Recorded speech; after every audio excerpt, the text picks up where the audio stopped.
Let me just turn my phone on. It says the stream was deleted on Facebook. Try creating a new stream.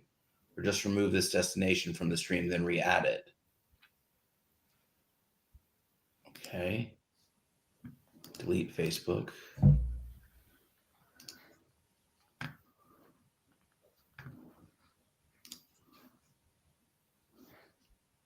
Wait, it says end stream. Oh, I'm live. We're live. Hi, live. Oh. Sorry, I'm trying to figure out how to re-add Facebook. It was doing weird things. Save changes.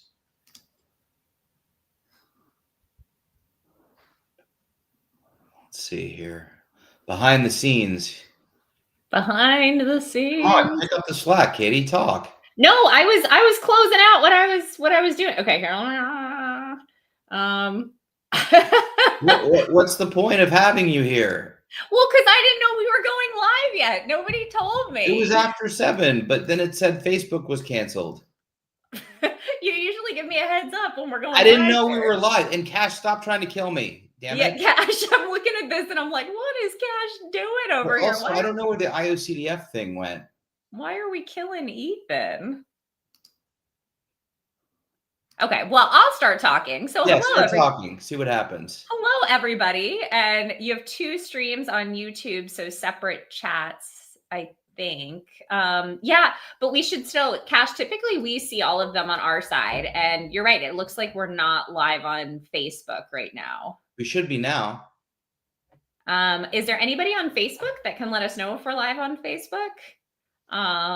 Let's see. Y'all really are seeing the behind the scenes here. I don't know where the IOCDF, because normally it's that. Oh, that's much better.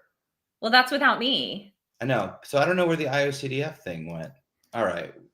Okay. Well, I'm seeing if this actually is live on. It looks like we're live on Facebook. Just nobody's commenting right now. That's it. I just added it. We're good. It's back. Okay. So. Okay. Sorry, y'all. Katie is somehow just as confused as me, and she wasn't even here to get confused in the first place. Wait, why wasn't I was right here. I was just working on my phone. Welcome to Community Conversations. My name is Ethan. No, I'm not dead yet. Ask it again in another 50 years. Cash, I have to tell you, it was so jarring. I got on here and I was like, what in the world is Cash doing? Welcome to Community Conversations. It is Tuesday, November 25th, 7:03 p.m. on the East Coast. Of course, if you're in Australia, then it's Wednesday, November 26th. With all of that, welcome. Sorry for the slightly delayed start. We had some technical difficulties, so they are now solved, except for the fact that we are not IOCDF branded in the background. Who are we? So yeah, I guess we can say whatever we want. So more on that later. If you're just getting here, please let us know you're here. Cash, you don't need to let us know we're here. Well, no, Cash was talking about Cash here. Okay, I have to say one more thing to Cash here. Is Ethan back? He's my favorite. Are my streams not your favorite too? Anyway, so let us know you're here. Say hi, where you're from, and we'll get started in a couple minutes. Meanwhile, where is... Yeah. I don't know, man. I don't know. I don't have a special account, so I can't see anything. I don't know. But I do know that I'm super, super, super excited to be here with y'all as folks come in tonight. I know I'm not usually on this stream, so this is kind of a special one with Ethan together. And I see Zach from Raleigh. I see Jennifer. Welcome. Cash. Welcome. Beth. Welcome. I don't think this is it, but it works. No, but that's perfect because I told everybody it was a Thanksgiving stream. So this is great. There we go. In light of IOCDF, we're going with turkeys and weird trippy mushrooms. Cash prefers you because he's not religious. I'm not scary though, Cash. It's okay. Hey, Zach. Yeah, a long time. What is up with the mushrooms? There's a turkey, there's pecan pie, and then there's mushrooms. There's not. What are you talking about? What am I talking about? Pumpkins. Okay, and then the left is the hat, and then there's trippy mushrooms. There are no mushrooms. Oh, wait, no, there are mushrooms. Okay, sorry. I'm not trying to gaslight you. Next to the weird dog with the beak. Okay, sorry. I'm a dude and I live somewhere on planet Earth. Yes. Right on. I like that. Welcome to planet Earth. Beth sees mushrooms too. I'm glad. Thank you for validating Ethan, because I'm over here making him feel like he doesn't know what's going on. I actually felt very confident in my mushroom spotting. All right, let's get some housekeeping out of the way, and then we can dive in. Clearly, Katie's on her game tonight. So. We're 6 minutes in. We didn't know we were on. It's okay. We're doing great. Yep. Katie gaslighting Ethan, writing it down. Okay. So welcome to Community Conversation. As always, this live stream is educational. It's not intended to replace therapy. For treatment-related questions, please work with your local provider or contact a local clinician. You can use the IOCDF's online resource directory at iocdf.org/find help to locate a trained clinician near you. Also, the IOCDF is not a crisis lifeline. If you are ever feeling suicidal or unsafe, please call the 988 Suicide and Crisis Lifeline by dialing 988. Go to your local emergency room, or of course, call 911 if you're in the States. As always, we want to create a safe space, be kind and respectful to everyone. At the end of the day, we're all here to support one another. And a note, as always, this is being broadcast on several social media platforms and is being even if we don't know if we hit record yet. And is being recorded. So always keep that in mind as we spill our guts in the name of community and mental health. Mm-hmm. All right. If you're just joining us, what's up, Chris? Yo, back. In another month, it'll be ho, ho, ho. So we're easing our way in. If you're just joining us, let us know you're here. Say hi. We have a special guest, Border, on the what? I thought I was the special guest. Border. Oh. Yeah, okay. No, we have a special guest tonight. CEO of Sick with the Ick, OCD advocate extraordinaire, and most importantly, the mother of my cats, Katie O'Dunn. Hi, Reverend Kay. How you doing?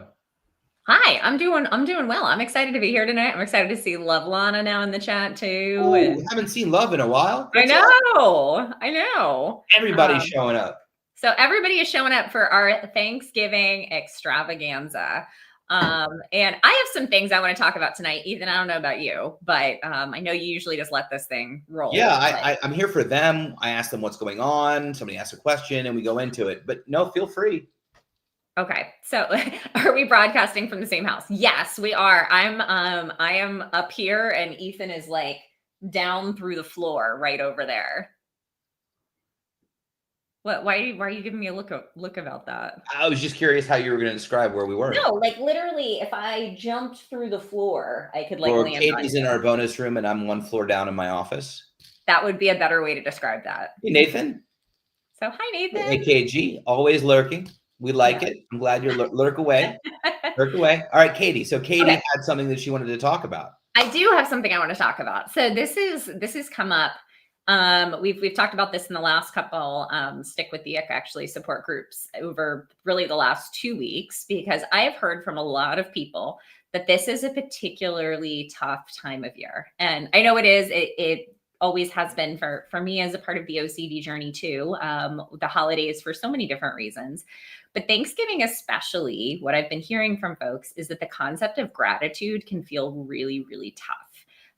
Especially when folks are going to family's house and people are saying, well, what are you grateful for? And you might be in a space where you're saying, well, it's kind of hard for me to talk about gratitude right now because OCD sucks.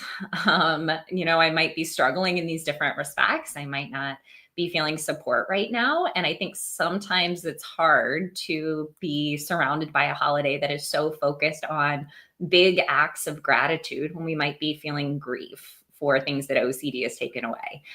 So I wanted to raise that topic tonight because it seems like in the last couple of support groups, folks have really resonated with that and hear what others have to say about that. And I also wanted to give a little bit of a reminder that if you're struggling with that this week, that it is okay. And my challenge for you would be to give yourself permission to feel all of the emotions and maybe even to hold grief and gratitude together. And what I mean by that is you can give yourself permission to feel frustrated for the time that OCD has taken, or to grieve, or even to be angry and all of those things. And we can hold that too. It doesn't just have to be about gratitude. And if gratitude feels particularly hard or triggering this week, I would encourage you, along with the grief, to find some micro joys. And that's become one of my new kind of favorite phrases is, what does it mean to find a micro joy if you can't find something that's like a big gratitude thing? And that might be, my micro joy today is eating a really awesome strawberry, or walking outside and feeling the breeze, and learning how we can find the gray and hold that alongside the grief. So wanted to bring that up, Ethan. I'm not sure if you have thoughts on gratitude being particularly hard when we're navigating OCD. I was actually thinking, as my first proclamation to work on this, I am going to establish unthanksgiving. Say more. What? Say more. We don't have to give thanks. It's the opposite. We're not thankful.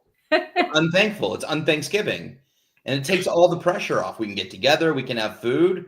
We can enjoy each other's company. But we're just not thankful for it. Anything else in life. I'm curious from folks in the chat, does this ring true for you? Does that feel like a super pressure time that you have to have this like big gratitude proclamation?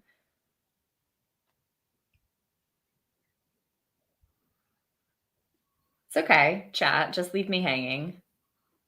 We actually lost 7 viewers when you started bringing this up. No, seriously? Mm-hmm. Did I really?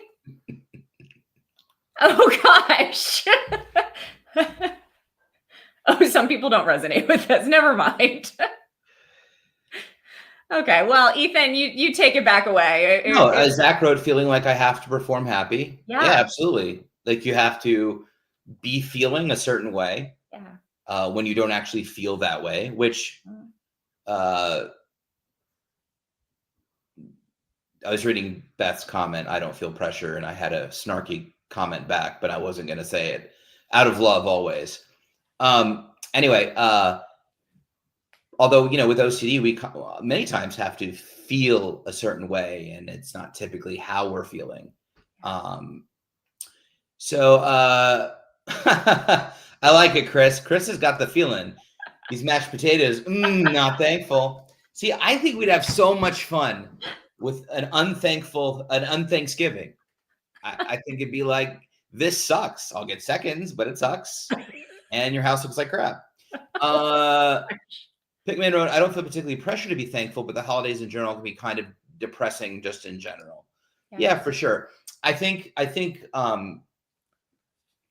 the holidays in and of themselves, whether it's Thanksgiving or Christmas or Hanukkah or Kwanzaa, whatever you observe, I think ultimately it's about having to be present and feeling overall this time is for celebration and reflection and gratitude, whether it doesn't matter what holiday it is. And it just seems to really focus in around this time for obvious reasons. And those can be really tough feelings when you're experiencing OCD, or you're really stuck in the muck of OCD, when you're tired, you're exhausted, you're not feeling a lot of anything, or you're frustrated, or you're angry. It's kind of hard to show up and feel the things that, everyone else is feeling, when in reality, everybody's dealing with something. But it is a more challenging time because there is, we feel an unnecessary pressure to be or act a certain way when that may not feel authentic to ourselves.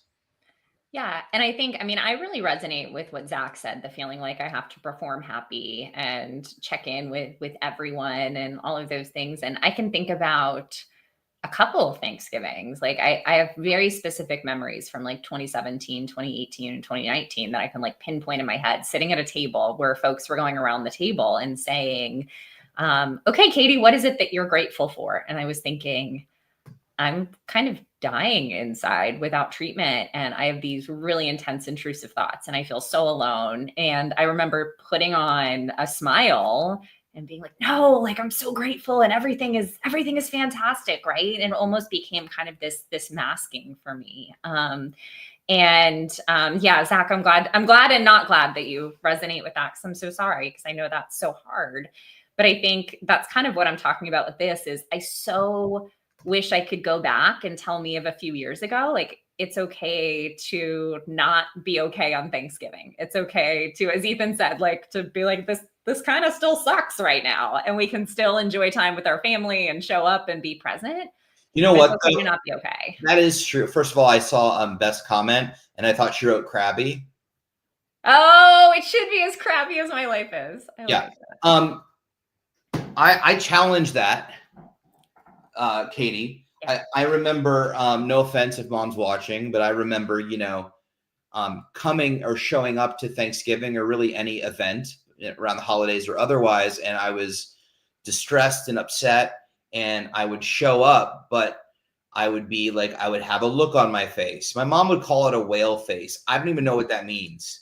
But she would be like, she would like look me in the eyes and get rid of your whale face. Like you're ruining it, and it was like, yeah, I think there is a pressure to be a certain way. So I would show up, I would be there, but I was struggling. And I didn't have the skills and tools to put on a face. I was just as I was, and it wasn't good enough. Right. And nobody understood what it was I was dealing with or what I was going through. So, only partial ill will, but yeah, so I think that, sometimes coming as you are in other people's minds isn't enough. And that's when we internalize that. And then we start saying to ourselves, well, then I can't do it, or I'm not enough, or I have to be a certain way. And that's not true. Hmm. I so agree. And I think, I mean, when I'm coming back to, and I'm looking at what Beth is saying of, things can be sucky and we can still have things in our lives that we're grateful for. I 100% agree with that. Even in the times that I was struggling the most, honestly, things like gratitude journaling were really helpful for me.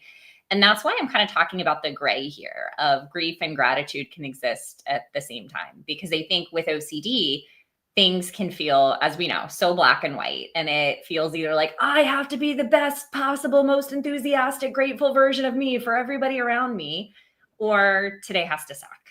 And I wonder if you can give yourself permission to feel all of the things, which might be, I know that's why I was saying before, micro joys. It doesn't necessarily have to mean, I don't know, we feel a particular way where we're grateful about everything in the universe, but we're picking things that we might be able to lean into that are meaningful to us that we can name. And I do believe that we can all name those things, and we can give ourselves maybe permission to hold that and say, man, I'm really thankful to be sitting next to this person at the table. Man, that pumpkin pudding is really good. Well, man, that those potatoes that Chris made weren't so good, but I'm still thankful for them. All of that stuff. And at the same time, be able to say, and this year's really hard and it sucks. And I think for OCD, finding that gray for us can feel really hard and scary, especially when there's pressure in front of other people.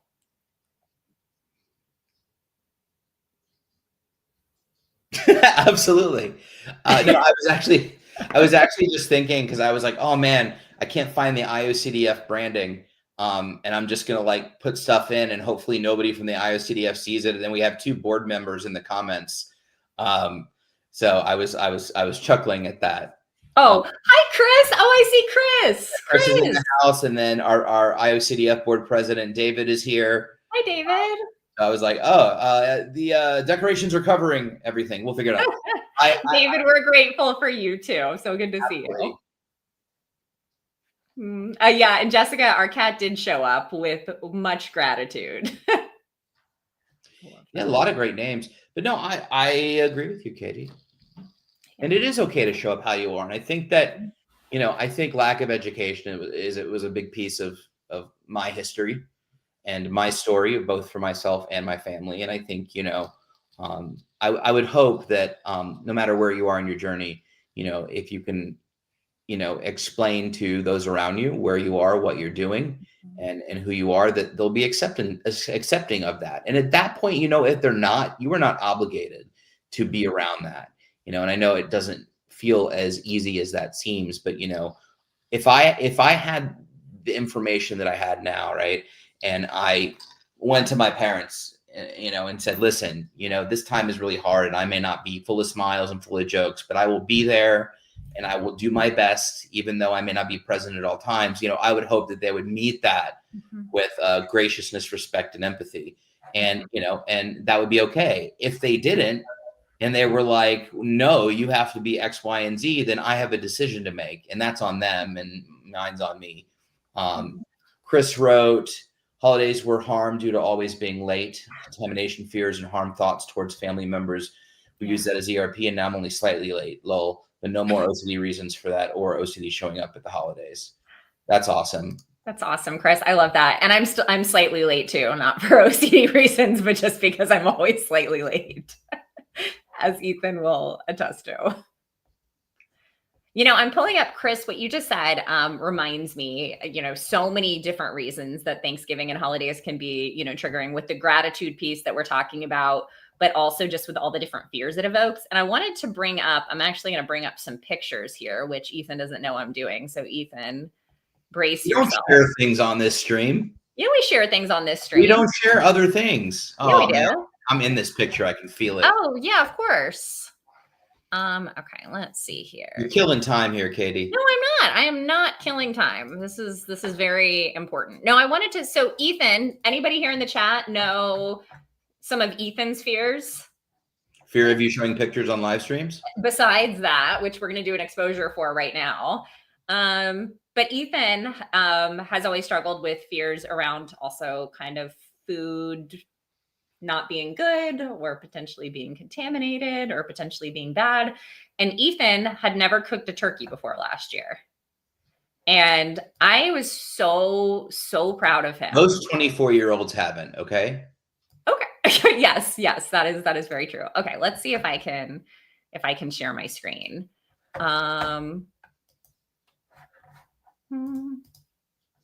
Okay. Sorry, I am killing time here. It's okay. We're fine.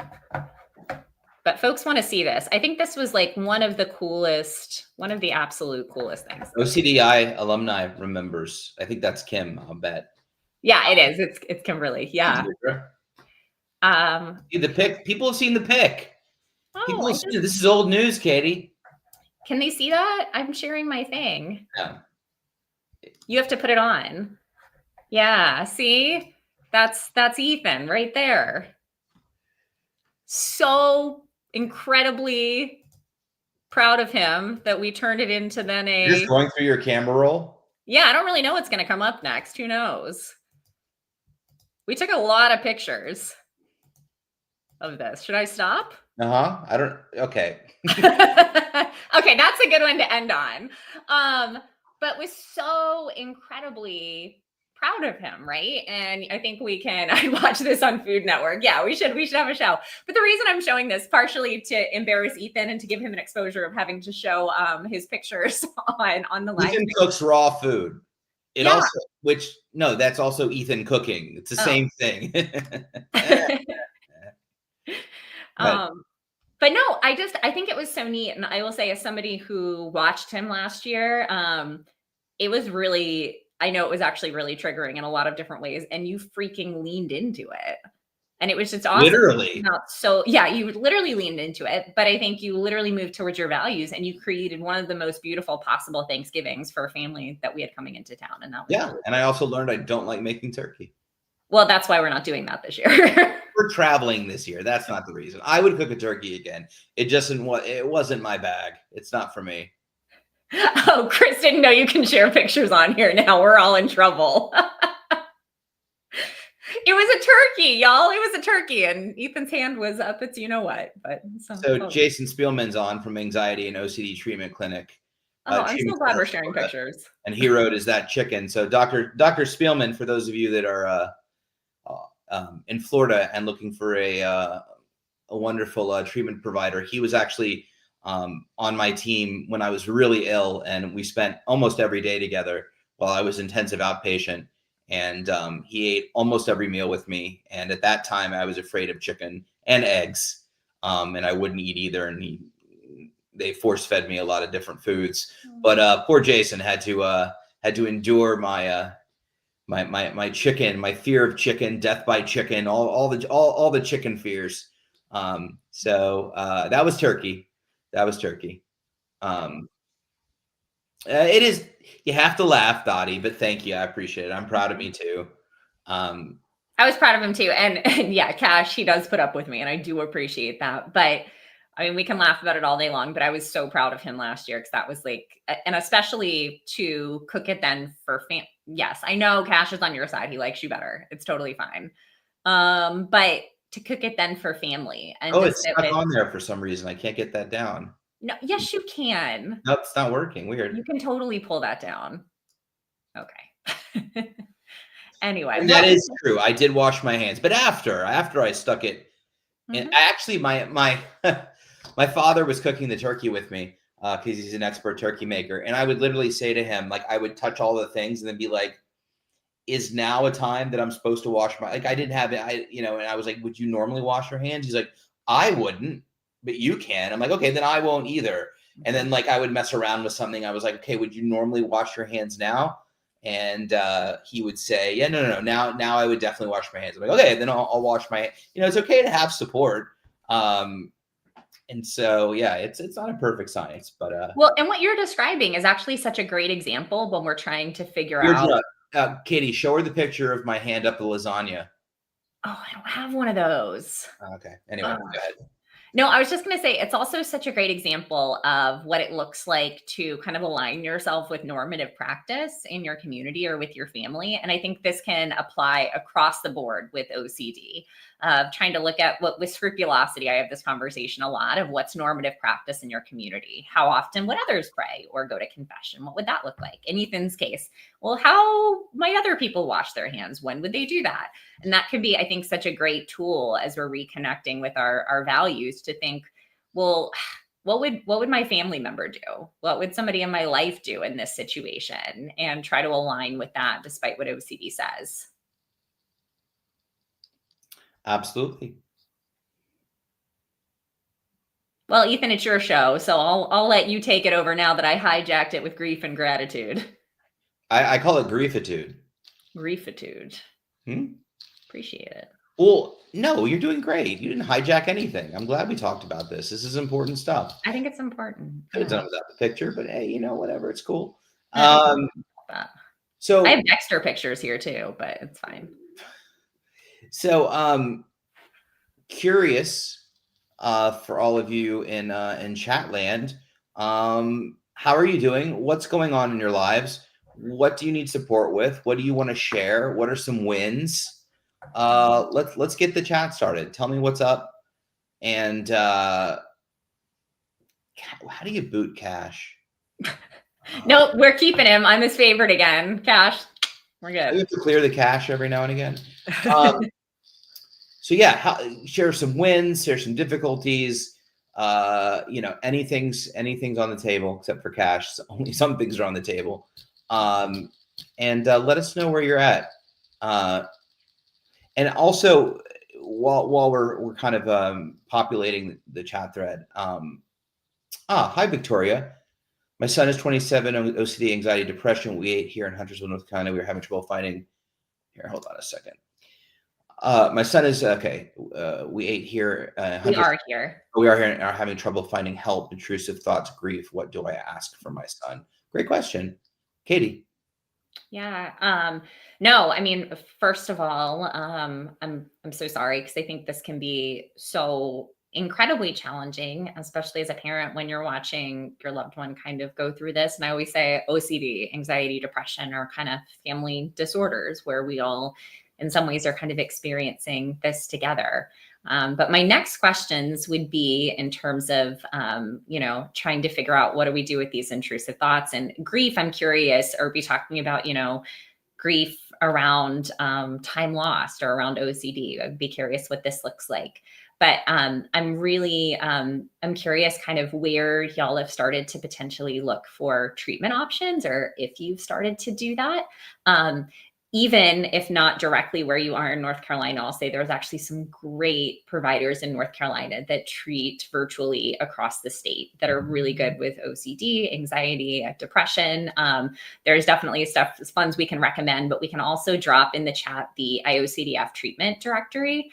And I think it can, of course, feel so intense of where do we even start? Where do we even go? And I just want to offer a little bit of hope and support that there really are some awesome ERP providers in North Carolina. And I would actually argue some of kind of my favorite clinics there, whether we're thinking Bull City or, so many different ones, but iocdf.org/find help, I think can be a great place to start. I'm curious what you might add, Ethan. I echo everything that you said. I'm sorry, as a I almost said as a son, but as an individual that really struggled in my 20s and eventually became bedridden at 32, I can probably relate to a lot of that. And the truth, intrusive thoughts can be really intense and intimidating, and all of those things. I just echo what Katie said. Also, I don't know if Katie wants to quickly look for it while I'm talking and kind of taking over, but she asked about like, what do you even ask? So if you could pull up that article from the IOCDF on. I didn't see that part. What do I ask for my son? Yeah, this is one of my absolute favorite. I didn't say talk. I just said pull it up. I'm in the middle of stuff, Katie. I'm just kidding. Go ahead. Nope, it's okay. I'm pulling it up. You can talk about it. I'm gonna get in trouble now. That was aggressive. All right, let me take this down real quick. I can't do two things at once.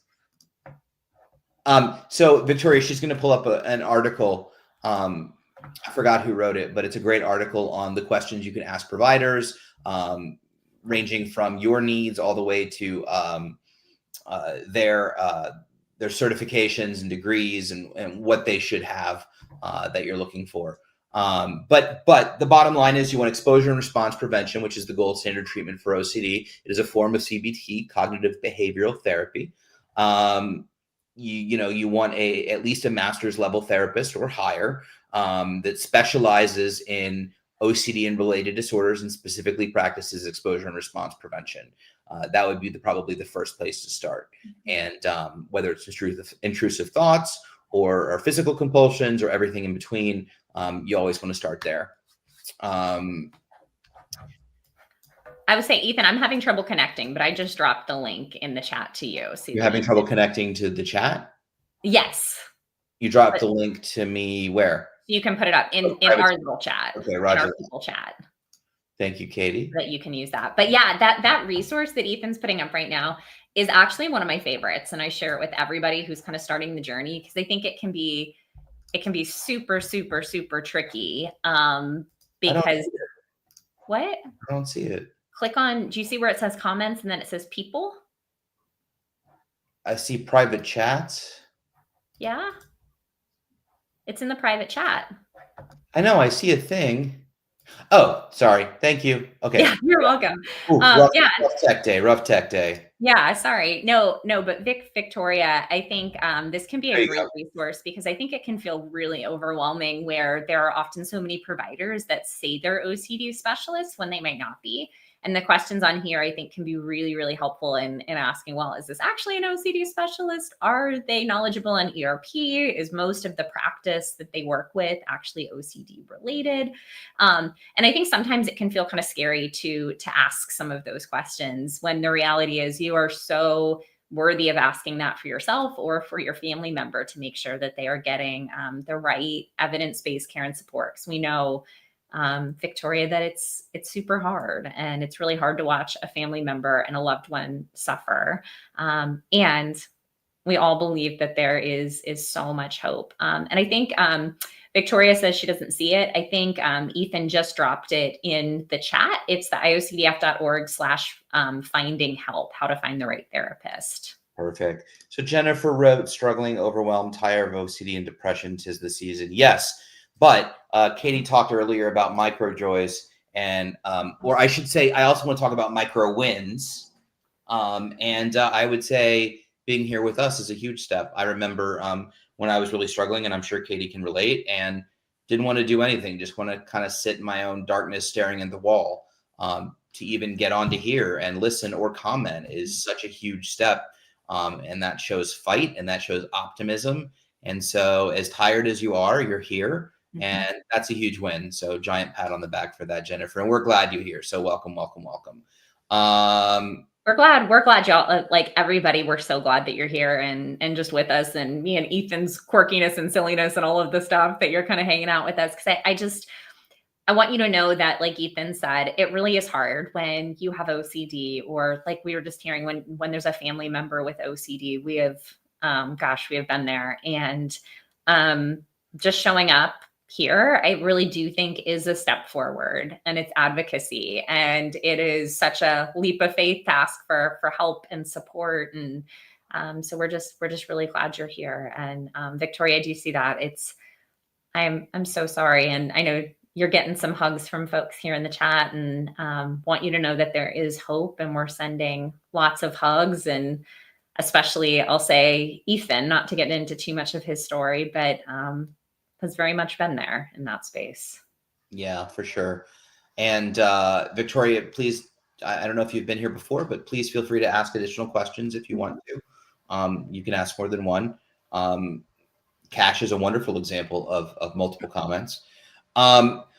Hey, Robert, question for you. Have you considered an electric car? Just curious. What, Katie? Isn't that accommodation? Yeah, but I was just curious. Like because he's already been fighting his stuff. He's great at it. I'm just curious, like, what percentage did he really want to get an electric car? Like, just curious. Don't listen to Ethan. He's encouraging people to accommodate. I'm simply curious how bad, like, he thought it's a solid fix, I struggle with cross-contamination fears while cooking. It's funny because I never really struggle with contamination specifically, but I think when I developed sort of the fear of the food thing, which came much later in my life, I never thought twice about anything I was eating. It came much later and just kind of stuck. I got my first sense of what contamination felt like, in the sense that, like, it's a loop. I was like, whoa, it's a loop. Like, I made eggs, and I mean, you all know this, but from my experience, I made eggs and I had raw eggs on my hand, and then I went to the sink and I pressed the soap and washed my hands, but then it was on top of the soap. So do I clean the soap? So I grab the soap and clean that, but then it sprays on and it's never ending. And I was like, whoa, okay, I get it. I get contamination now. I totally understand it. And so, yes, cross-contamination for me, I was thinking the same thing as well. Like, I'm touching this, and does this go here, and how far apart should it be? And should I not watch this? And should I watch this? And yeah, it can get very stressful and intimidating, but I've gotten better with cooking. So, and it's just practice and continuing to just expose yourself. I'm sorry, OCD, YouTube, are you signed into a different Google account? Because usually they're tied. YouTube is tied to Google. I'm convinced tech is also just misbehaving this week. We've had so many like app issues of things that have been like all wonky this week. I think tech is I think tech wants a vacation this week too, just like the rest of us. I love that. Values over compulsions. I'm down for that. I love that. Zach is absolutely right. To Victoria, yeah. I think a lot of grill providers on ERP had 2 OCD people, did no such thing. Yeah. So my whole story was I saw 10 therapists before finding the right. And all of them said they treat OCD, and had no clue how to properly treat OCD. If they say they do ERP, you're at least off to a good start. You then want to kind of dive, and there's some great pointers in that article about then where to dive into from there to further elaborate on their training around ERP, where they're certified, who they learn from, and you can get a pretty good gauge. Just like any other treatment, it isn't just about whether they do an ERP.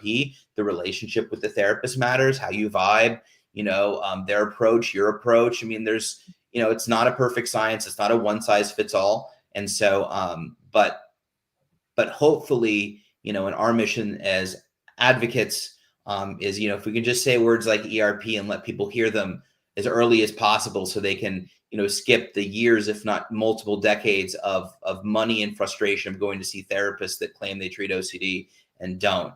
That would be that's a win on our book. A win on our books. Mm-hmm. Yep, that's right, Katie. You can do that again. All right, let's see here. I see. Phyllis, thank you so much for, I'll let you get down to that. Sorry, go ahead. No, you can. Totally agree with you. DBT, dialectical behavioral therapy, while it isn't a first-line treatment or an exposure-based treatment for OCD, it is a really helpful and beneficial treatment alongside OCD. It deals in many things, but one of the things it's very effective in is emotional regulation. And for me, I had a really hard time managing my emotions when I was triggered. So I had a hard time. Once I was triggered, I'd become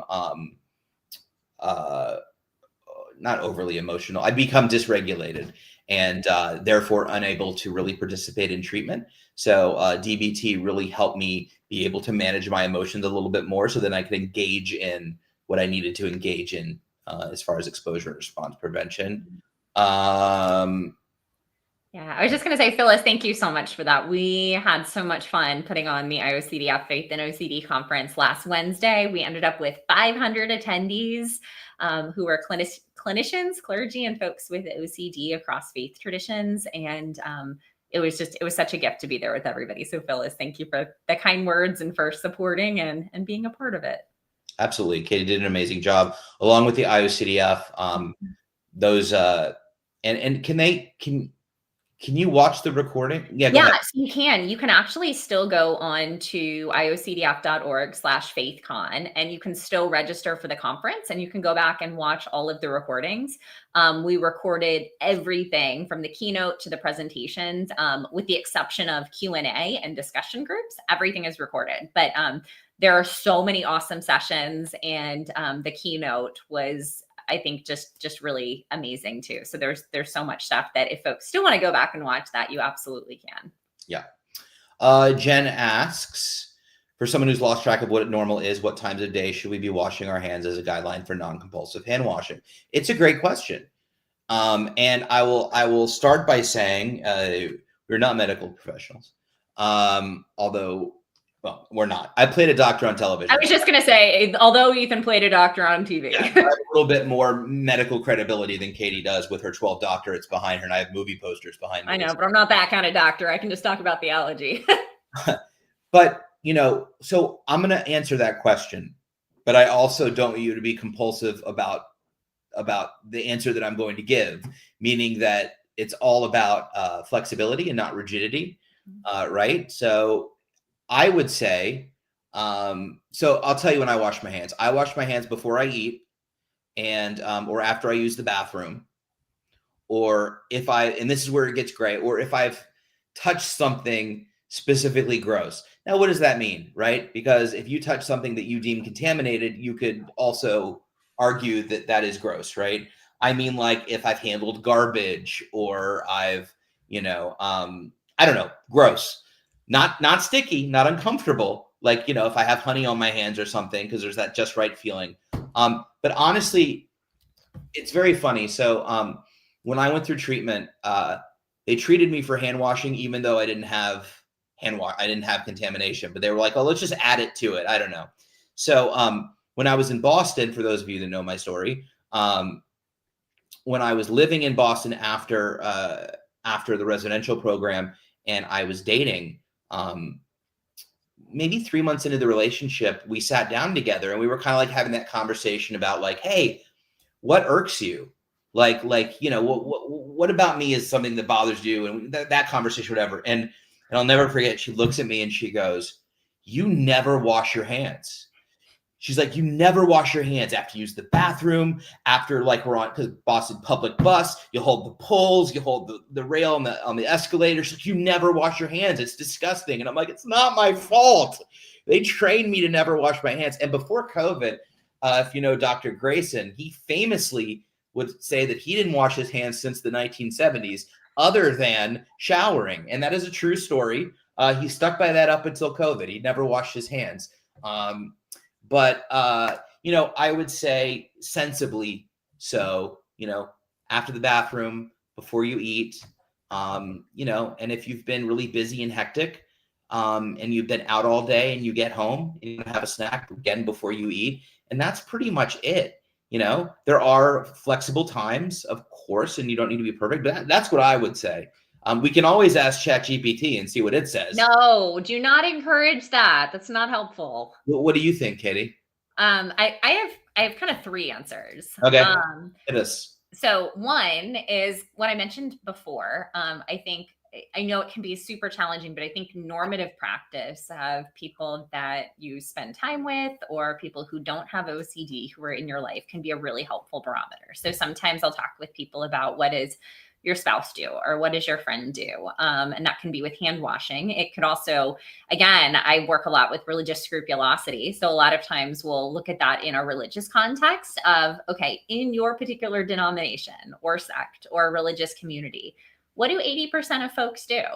And it isn't a perfect science. We can kind of try to align with that. And just like I see further down, which I think is really important that Zach's noting, we have to be willing to get it wrong and to sit with some discomfort around that while trying to kind of align with normative practice. Now, I'll say that initially with ERP, most likely you're going to work with a provider, or if you're doing some sort of self-help on your own, where you might want to start by overcorrecting a little bit. Because it can be really hard just to, I don't know, if we're trying to kind of rewire our brain from an ERP perspective, overcorrecting at the start can be really helpful. Like with what Ethan was talking about with Dr. Grayson, it might be starting by saying, I don't know, I am just not going to wash my hands unless, you know, these two things happen. And that overcorrecting can kind of help us find a gray. And I think that can be really helpful. And the other piece I always like to bring up is thinking about each time you're washing your hands, what is the function of the behavior? And you can do this really with anything, because anything can be compulsive or not compulsive. And I like to really think about, well, am I doing this because it's normative? It's because it's what somebody else would do because they just use the restroom? Or am I doing this because I feel anxious? Because I'm scared that something bad is going to happen if I don't? Because I'm going to feel guilty if I don't?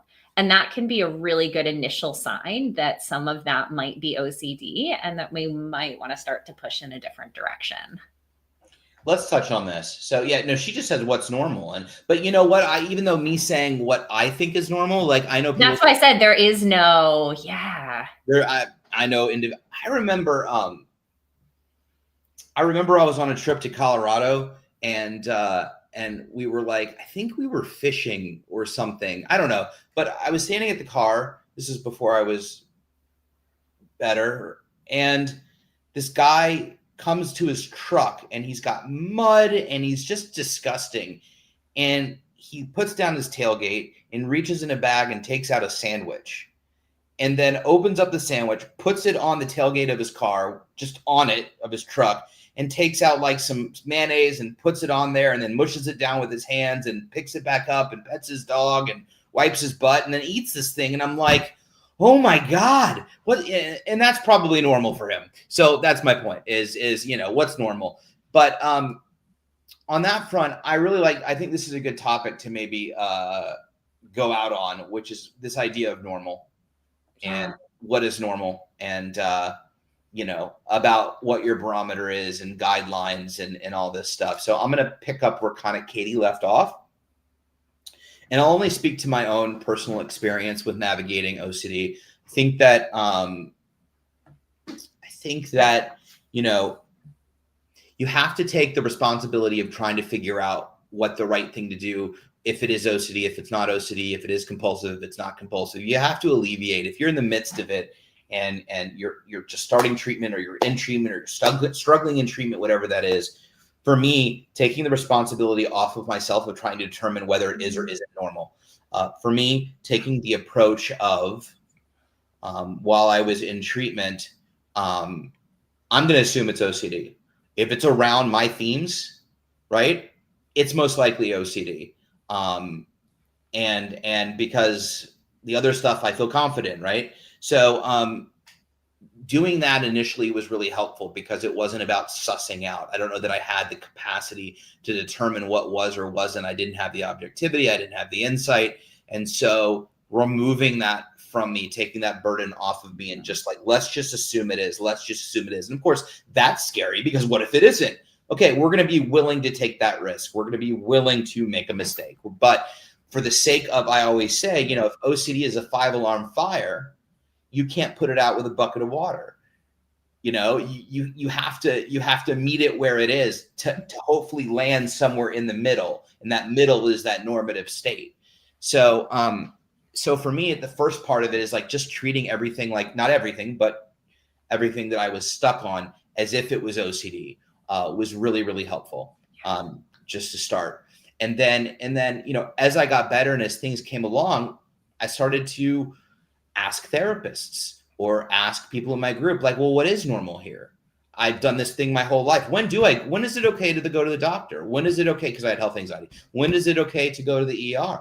When is it okay to, and start gauging from other people, like what is healthy, what is not healthy, from that perspective. And then over time, you build confidence, you'll build objectivity, you build insight around your stuff. The OCD gets quieter, the healthy, wise mind gets louder, and you get better at listening to it. And suddenly you recognize that you actually do possess the knowledge that you're looking for. OCD puts the doubt in our heads, but when you quiet that noise and move it to the side, it turns out that we actually have the answer to most of the things we're questioning. Right. So, and I totally relate, Jen, to like feeling like I don't have a sense of anything. I just feel completely lost, and that nothing much makes sense in terms of what I'm supposed to do or not do. And that's where like handing over the keys and letting someone else drive is really, really helpful, in terms of treatment and therapy. And then as you kind of get back on your feet and start to establish a sense of what is, you start to gain those skills and tools and understand and be able to make really informed decisions, for yourself. Quick story, then I want to let Katie weigh in.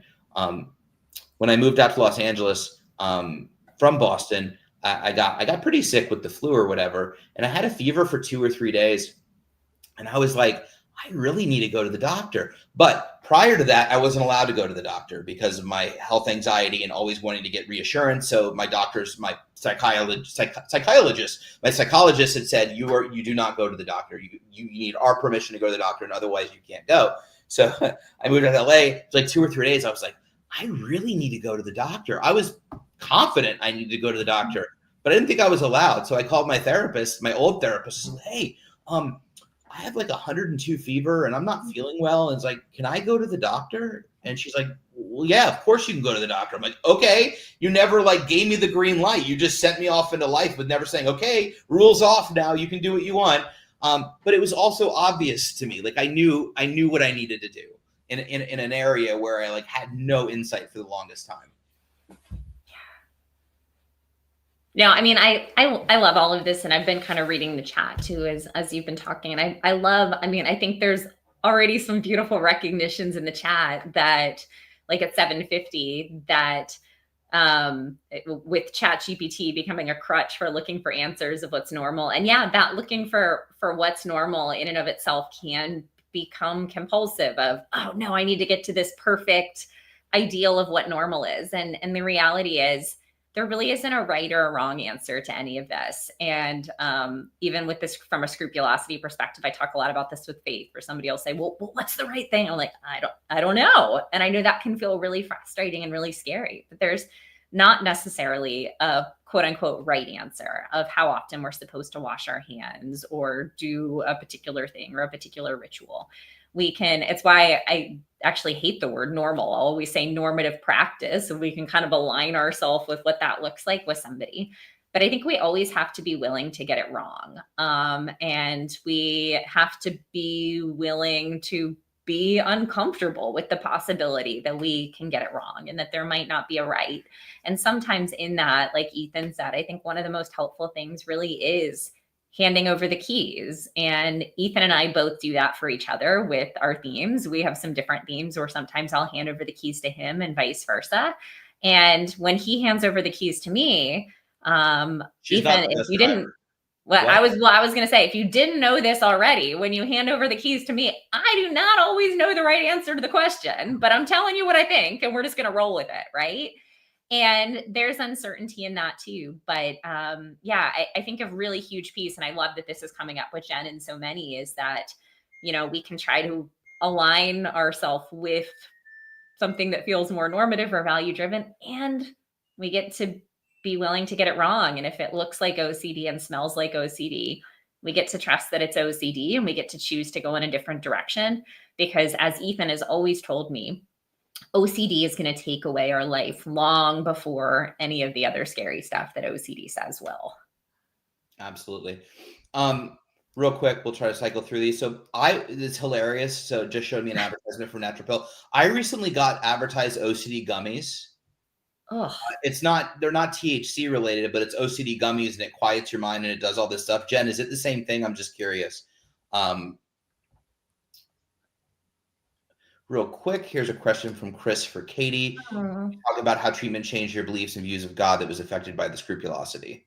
yeah. I mean, gosh, this is something I could talk about for hours, but okay, well, no, I know, I was just clarifying, but in the simplest form, I mean, so my research is entirely focused on reimagining ERP as a spiritual practice. And yes, I love that in terms of research and writing and all of that kind of stuff. But that also was something that was really personal to me in my own experience.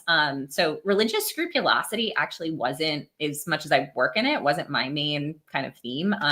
I primarily struggled with moral scrupulosity and harm OCD at different points, kind of sexually intrusive thoughts, false memory OCD. I was really fearful that I had committed crimes and blocked them out or forgotten about them, and struggled not confessing to crimes that I didn't commit, and was in a pretty dark place.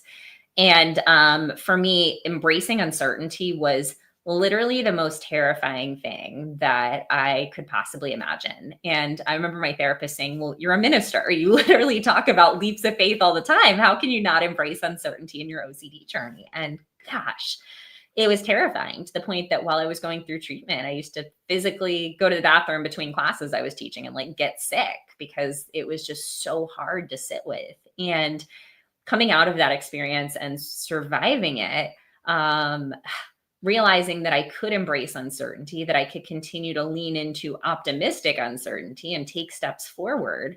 Even though my content wasn't really about religious group, it changed my relationship with God and with faith, and this idea that, gosh, I didn't have to know. I didn't have to be certain. I didn't have to have all of the answers in order to continue to step forward with a beautiful life. And it ended up transforming the way that I viewed theology and my relationship with God as a whole. So that's my 2-minute answer, Ethan. I think you did a great job. I'm impressed. Real quick, Kylie, what to do if your prior therapist reaches out and has a history of poor boundaries? I think the quick, simple answer is, if they're making you uncomfortable, you don't respond. Honestly, or if you feel a need to respond or it's incessant, you can write a short email back saying, I'd like to, no longer keep it cordial, but firm, in saying that, thanks for reaching out. I've moved on, wishing you the best, something like that. And just to, I think for individuals with OCD, I'll say like me, boundaries, setting those boundaries for someone, it can feel scary. Like your brain might create all sorts of things. Well, what if I offend my former therapist, or what if I upset them, or what if they're just this, or what if my brain does all of the same things? And I want you to know that boundaries are compassionate, both for you and for the person that you're setting those boundaries with. I'm going to play this back. This is great.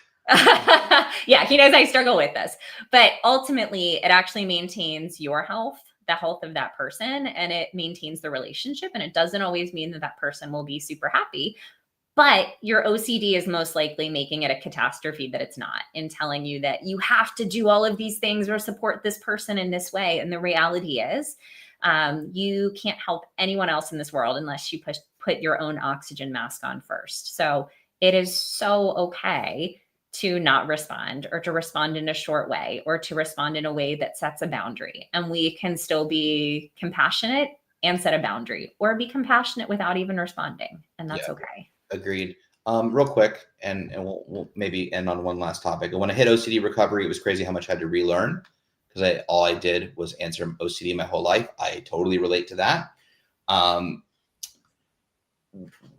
The concept and subject of normal and what's normative is continuing in the chat. I think I'm just going to say this as a wrap up on this potential subject, at least my own personal opinion, and you can take it or leave it, is that, for me, I'm in trauma therapy right now, and I'm grieving all this stuff that I didn't do, and all the stuff that I didn't do, I deem to be normal. So like, dropped out of college, didn't go to college. You know, my mind wasn't normal. Didn't go to sleepaway camp. Wasn't normal. Was afraid to spend the night over at friends' houses. Wasn't normal. These are my opinions of wasn't normal in my life. I think ultimately today, you know, I would say the goal is not to live a normal life. The goal is to live a life that is in accordance with your values and what you love and what you enjoy and your passions and how you want to live your life that's truthful to yourself. Being true to yourself is the ultimate goal. Being normal, whatever the hell that means. There are lots of people, amazing humans that I would probably say, oh, they're not quite normal. And, you know, they're normal to them. Your normal is your normal, you know, who you are to yourself, your true, authentic human. And that's ultimately what we're trying to do. So whatever we deem is normal really was a product of who we grew up around and what the experiences we saw everyone else that didn't have OCD. Well, they did all those other things. So that must be what normal is. Mm-hmm. And that's not necessarily my normal, you know? So I would encourage everyone, no, do not chase normal, chase authenticity, chase truth, chase values. You know, and we can sit here all day long and say, well, people go get the mail and that's normal, or people are able to walk to the car and that's, so we do not compare struggles. We do not sit there and go, well, that person can do that. We simply look at ourselves and go, what can we change? What do we want to change? Because it gives us a bigger, fuller, more meaningful life. And so, you know, yes, you know, realistically in life, there are things that are normal and things that aren't normal. But in reality, that also changes. Mm-hmm. That constantly changes. What was normal 20 years ago is not normal now because people break barriers and people break through, and things that were considered taboo or you know, whatever are considered normal now, realistic, reasonable, okay, acceptable, at least by some. But ultimately, living your authentic, value-driven life is what this is all about. And so I would encourage everyone to start to move away from the idea of normal as a whole. Move away from normal and more what is healthy for you, what is meaningful for you. And you can do that by guidance, treatment, therapy, all of the above. It isn't any one person. It's a group of people, friends. And you'll know when you start to live that life because you will start to feel at peace and fulfilled. And so that is my hope and goal. We can get really granular and microscopic and talk about like when it's appropriate to wash your hands, what's normal. And yes, there are some guidelines around that. But ultimately, you know, don't chase normal, chase values, and don't try to get back what you lost. You know, try to move toward what you want and what you desire now. I 1,000% agree. And it's interesting because we'll talk from an ERP standpoint with clinicians and with treatment development of things like normative practice. But I kind of in this conversation want to, and I think that's value driven is or valid as someone's kind of developing treatment and what that looks like. But as a whole, I kind of want to chuck out this word normal as we're having this conversation. I really do. I kind of want to throw it out the window because, yeah, I mean, first of all, normal is super overrated. I think normal people are really freaking boring anyway. But with everything that we're saying here, you're right. We want, everybody is so unique and we want you to show up as the most unique, awesome, authentic, value-driven version of yourself, not engaging in compulsions because of fear or guilt or shame or anxiety, but doing things in a way that offers meaning and connection to you. And I love what Jen just said. We got this, y'all. Let's do all things wrong together. There is no normal. Sometimes I'll tell folks, let's have the best wrong day possible. Let's get all the things wrong and still step toward our values anyway. So I really love that everybody's kind of leaning into this together of maybe we don't always have to get it right. We just get to do our best to be the most authentic versions of ourselves. And that touches on, I just want to give a shout out real quick to, I love this and I lost it.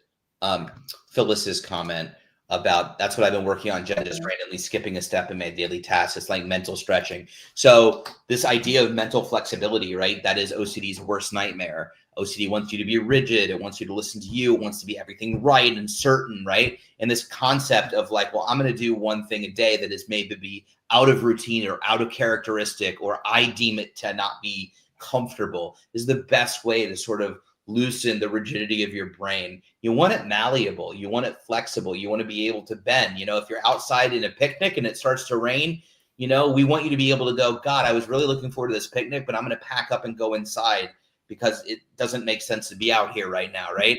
So I love that. That's like that's a micro, not a micro joy, but a micro tool, if you will, just a way to stay loose. And I really like that because that. I was going to say my micro joy is seeing people talking about like being okay with not getting it right. I mean, gosh, that's a micro joy for me, is just seeing this chat, everybody be like, hey, let's like do this thing together. It's really cool. Well, that's what it's all about. I mean, I try to do that. Listen, this sounds silly, but like I'm a huge organization. I love to organize and I love for things to be very perfect. It isn't OCPD, I don't think. And it isn't no, it actually, it's not. It isn't a compulsion for me. It's literally my life was such chaos up until I got better that like I take pride in things looking nice. So like right now our pantry is a disaster and it's like no, it's not. I'm not blaming it on you. And I'll blame it on me. It's me. Disaster because I like things a certain way and I like to open it up and it looked good. But like, I'm just like, this is a great opportunity to just sit with this discomfort, even though this discomfort isn't OCD. Like, you know what? I'm going to put the chips back and just throw it in there. You know, any opportunity you can to throw a little wrench into things that, you know, anytime you can practice things that are sort of lower hanging fruit makes you stronger for the times that are more challenging. So with that, we will end with down with normal, which I like. DWN, we know what that means. So people we're on here next week or next time we're on, we'll be like, you know, if you know, you know, DWN. Yeah, for sure. All right. With any last words, Katie? No, just thank y'all for being with us tonight and for talking about all things grief and gratitude and quote unquote normal. And I just hope everybody has a beautiful rest of the week and an awesome Thanksgiving and all of the things. Absolutely. For all of you that are in the US and observe, happy Thanksgiving. Show up as you are. Mm-hmm. And you know what? If people don't like it, that's on them. You're doing the best you can. And we support that wholeheartedly. And for those of you that are not in the US, obviously, we are thankful for you too. Thank you for being here. I have things to read. So with that, as always, let's see here. What was I looking for? The ICDF is donor supported. You can if you want to give back, it's a good giving time. ICDF.org/donate. Also, as always, subscribe. Nope, wrong button. Subscribe, follow all the social media so you get notified when we're on and you can tune in. I think we'll see you 2 weeks from tonight. Mm-hmm. So. And I mean, I'll say too, I mean, it's not for a little bit, but we talked, I know there was some scrupulosity stuff coming up in the chat. We do have an IOCDF on December 16th, our annual Finding Light in the Darkness stream. I thought you were going to say Finding Nemo. What? I don't know. I just thought you were going to say we have our annual Finding Nemo. I'm like, awesome. That's fun. That is not, no, it's Finding Light in the Darkness. And we're going to talk about all of these amazing holy days across traditions where it can feel really dark during this time of year and what it looks like to find glimmers of light. So would love to have y'all. Beth called us out. We're doing a you hang up first. Beth totally called us out. We have to leave because Ethan's helping me host trivia on Stick with the Ick in a few minutes, which he's so excited about. Mm-hmm. Right? Anyway, stay safe, stay vigilant, feel the feels. Don't let OCD off the hook. Thank you, Katie, for being here. I always love having my beautiful wife and amazing human on, as you are all amazing humans. Let's not be normal this week. Let's just follow our values to the best of our abilities. Try to be authentic to who we are and not apologize for it. So with that, have a beautiful evening or whatever time it is, wherever you are. And we'll see you next time. Good night.